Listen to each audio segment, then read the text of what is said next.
What a match!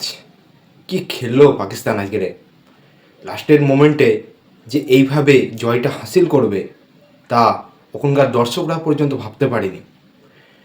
Colombo গ্যালারিতে যেসব দর্শক, পাকিস্তানি দর্শক ভাইয়েরা ছিল, তারা পর্যন্ত অবাক হয়ে গেছে ফাহিম আশরাফের এমন দুর্ধর্ষ ব্যাটিংয়ে। মাত্র 12 বলে 29 সামথিং এরকম রান টার্গেট ছিল। সেখানে একটি ক্যাচ মিসের কারণে আজকের নেদারল্যান্ডের জয় হাত থেকে চলে গেল। কিন্তু আজকে সেটি নিয়ে আলোচনা করব। তার আগে একটি বিষয়ে আলোচনা করব। আজ সন্ধ্যা 7টার থেকে শুরু হতে চলেছে মুম্বাই ওয়াংখেড়ে স্টেডিয়ামে ইন্ডিয়া বনাম ইউএসএ। কে হবে আজকের প্লেয়িং 11? আজকে প্লেয়িং 11 একটি খুব খারাপ খবর আছে। সেটি হলো হর্ষিত রানা। আপনারা শুনেছেন হর্ষিত রানা চোটের কারণে সে দল থেকে বার হয়ে গেছে। সেখানে অ্যাড হয়েছে মোহাম্মদ সিরাজ। এবং আরেকটি দুঃখের খবর, সেটি হলো জসপ্রীত বুমরা জ্বরের কারণে আজকের ম্যাচটা খেলতে পারবে না। তার জায়গায় হয়তো মোহাম্মদ সিরাজ খেলবে। এবং আজকে ভারতের প্লেয়িং 11 কেমন হতে পারে?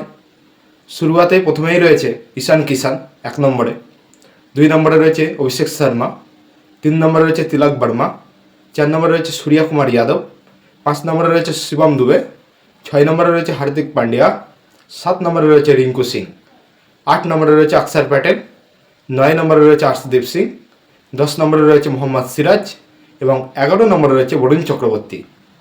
তো এখানে একটি জিনিস ভালো হলো, 8টা ব্যাটসম্যান নিয়ে আজকে ইন্ডিয়া খেলছে। তার সাথে রয়েছে দুটো, রিঙ্কু সিং তো অলরাউন্ডার না, শিবম দুবে আর হার্দিক পান্ডিয়া হচ্ছে দুজনে হচ্ছে অলরাউন্ডার। এই দুটো অলরাউন্ডার নিয়ে ভারত আজকের মাঠে নামছে এবং একটি খুব ভালো টিম। আর এদিকে জসপ্রীত বুমরা সুস্থ হলে অবশ্যই টিমে ফিরবে। কিন্তু তার আগে আজকের হবে কে ভালো পারফরমেন্স করতে পারে। যদি মোহাম্মদ সিরাজ 4-5টা উইকেট নিয়ে নিতে পারে, পরের ইনিংসে হয়তো আর্শদীপ সিংকে বসিয়ে দিতে পারে। এমনও একটি কল্পনা হতে পারে। কারণ সে যদি ভালো খেলে তারপরে কি তাকে বসাতে পারবে? না, কখনোই না। কারণ আর্শদীপ সিংও ভালো প্লেয়ার, সিরাজও ভালো প্লেয়ার, দুজনা খুব ভালো প্লেয়ার, কারুর খারাপ বলবো না। আজকের ম্যাচেই বোঝা যাবে কাদের পারফরমেন্স কত ভালো। তো যাই হোক বন্ধুরা, আজকের একটি নেদারল্যান্ড ভার্সেস পাকিস্তান ম্যাচে অবিশ্বাস্য একটি জয় হাসিল করলো পাকিস্তান প্রথম গ্রুপ স্টেজ ম্যাচে। তো এখানে প্রথমে নেদারল্যান্ড ব্যাটে নেমে 19 ওভার 5 বলে 147 রান টার্গেট দেয়। সেখানে এডওয়ার্ডস 29 বলে 37 রান করে। তারপর হচ্ছে লিড 25 বলে 30 এবং মিচেল লিভিট সে 15 বলে 24। আর এখানে আমাদের পাকিস্তানিরা বল করেছে সালমান আলী মির্জা, তিনি 3টে উইকেট নেয়। 3 ওভার 5 বল করেছে, 3 ওভার 5 বল করে সে 24 রান নেয় এবং 3টে উইকেট নেয়।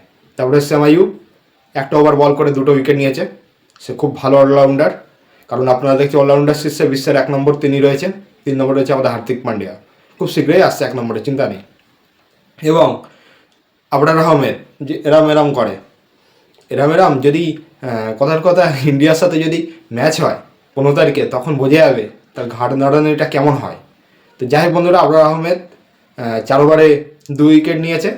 তো এখানে আমার কিছু বাংলাদেশি ভিউয়ার্স বা পাকিস্তানি ভিউয়ার্স যারা দেখছেন ভিডিওটা, কিছু মনে করবেন না, জাস্ট এটা ফানি করলাম। তো এরপরে আমাদের পাকিস্তান 19 ওভার 3 বলে ম্যাচটাকে জয় করে নিল। সাহেবজাদা ফারহান নেমেই 31 বলে 47 এবং মিডিলে ভালো, মানে 2, 3, 4 নম্বর প্লেয়ারদের মধ্যে ভালো একটা ব্যাট করতে পারেনি। সেখানে শ্যাম আইয়ুব 13 বলে মাত্র 14, খুব কম সংখ্যক রান, 7টা উইকেট পতন হয়েছে। সেখানে ফাহিম আশরাফের তাণ্ডবে ম্যাচটাকে জয় এনে দিল পাকিস্তানের। একটা ক্যাচ মিসের কারণে ওদের ক্যাপ্টেন দেখেছেন তো, ওদের ক্যাপ্টেন আপসেট ডেকে আমি বলে দিচ্ছি আজকে ম্যাচ হাতছাড়া হয়ে গেছে। যা ভেবেছি তাই হয়েছে। তো যাই হোক বন্ধুরা, খুব ভালো খেলা খেলেছে, খারাপ বলা যাবে না, ভালোকে ভালো বলতে হবে। এবং চলো বন্ধুরা, দেখা হবে পরের ভিডিওয়। আজকের মতো ইতি, এবং দেখা হবে পরের ভিডিওয়। টাটা।